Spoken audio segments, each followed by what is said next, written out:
You spoke of people being rich and very, very rich.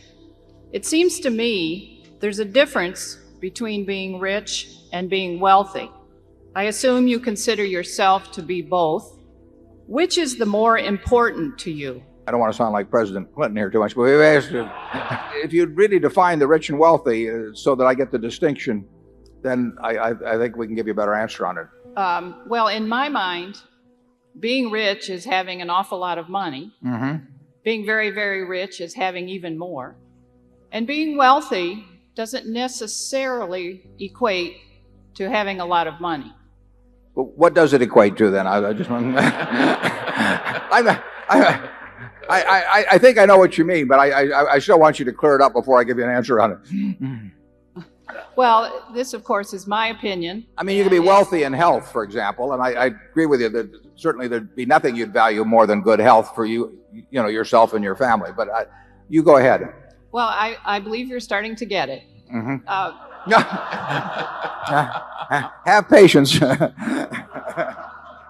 No, there's no question about it. I mean, the money makes very little difference after a moderate level. I tell this to college students that I talk to. I mean, they are basically living about the same life I'm living.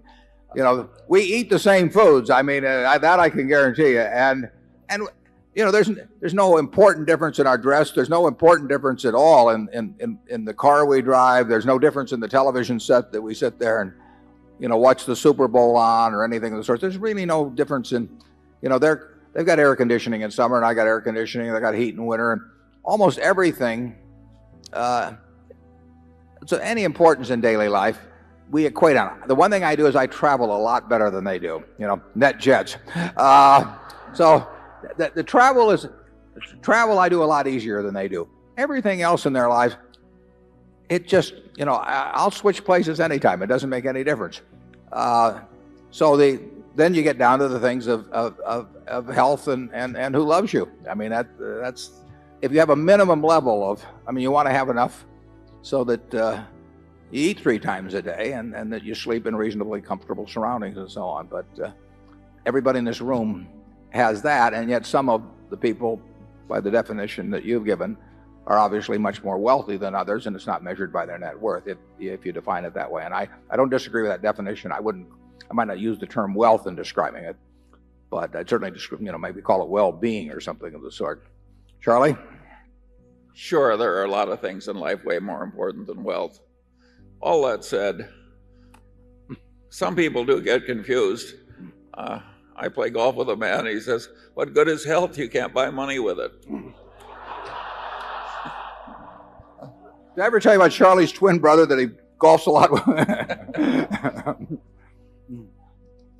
No, I'll take health anytime, incidentally. Yeah. So will I. No, the important thing, even in your work, is to an extreme extent, it seems to me, is who you do it with. I mean, you can have, if you're going to spend 8 hours a day working, the most important thing isn't how much money you make. It's how you feel during those 8 hours in terms of the people you're interacting with and how interesting what you're doing is and all of that. Well, I consider myself incredibly lucky in that respect. I can't think of anything I'd rather do, and I can't think of any group of people I'd rather do it with. And if you asked me to trade away a very significant percentage of my net worth, either for some extra years or being able to do during those years what I want to do, I'd do it in a second.